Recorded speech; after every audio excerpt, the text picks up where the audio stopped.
shake your booties for black girl nerds. Jeandra Lebeauf, Black Girl Nerds. What is it again? Black Girl Nerds? Black Girl Nerds. Yeah. It's a great name. Yeah, it's a pretty fun little community of folks that love movies like this. Yeah. Here we have a horror movie and you play a husband and wife. And that's a different dynamic than, say, a romantic comedy. How do you create the chemistry on a horror film?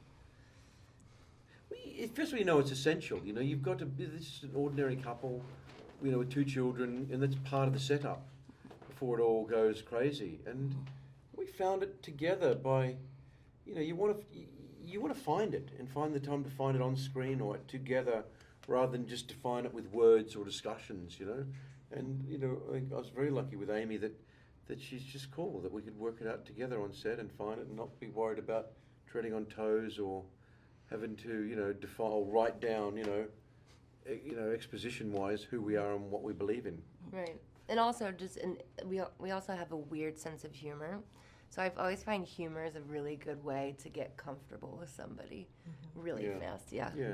Definitely. Stephen King has had such a storied history of fantastic novels, from Misery and Pet Sematary, and just forgot about Misery too. You're right. Yeah, Cujo, all these terrific horror movies. Is there a pressure when you step into such a big project with such a big name attached to it?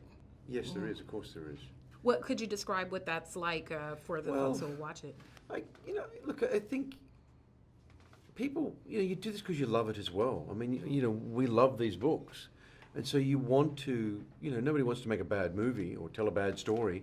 So of course you want to do it good, and it's a matter of just shutting it out. And then you just keep getting reminded, whether it's a taxi driver or a guy on set or somebody says, "Oh, I can't wait to see your Lewis Creed, man." You just go, "That's right, everybody has read this book. Everybody does love this book.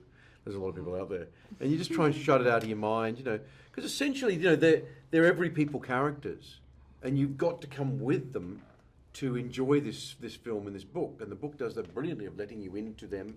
So you go, I can imagine this happening to me, or I can imagine this happening to us. And I think that certainly felt like my role, is to bring people in and let them think they're Lewis as well.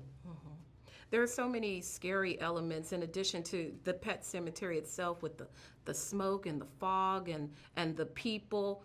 Are there scary moments on set, or is it just another day at work?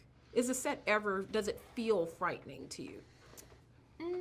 16 hours in, it does. 16 hours, yeah, when you lose sense of reality. You've been in the dark for 3 You've been days. in the dark and you start believing that it's true. No, and that you'll never leave. And this, no, I mean, yes and no. I mean, you have to lose yourself in the script, but I'd like to think we're sane people, so you don't lose yourself entirely. But watching Jete snap into evil is creepy. To know that she can access that as such a young actress, it's a little disturbing, to be honest. And lastly, how many times did you have to watch the original Pet Sematary before you moved into the project, or did you watch it at all? I didn't watch it at all. I had not seen it for a very long time, but I watched it when I was 8. I read the book and I watched the movie when I was 8. The last time was about 5 years ago, just because I wanted to revisit it. And you didn't watch it before we shot? I didn't watch it before we shot, but I will say for a year specifically, I am a big Mary Lambert fan because she directed some of my favorite Madonna videos. So I will say that I know that your followers will care about that. So I had a very personal connection to the film and the book as a kid. Yeah. Thank you so much. Enjoyed your performances. Check your website out. Better shake your booties for black girl nerds. Better shake your booties for black girl nerds.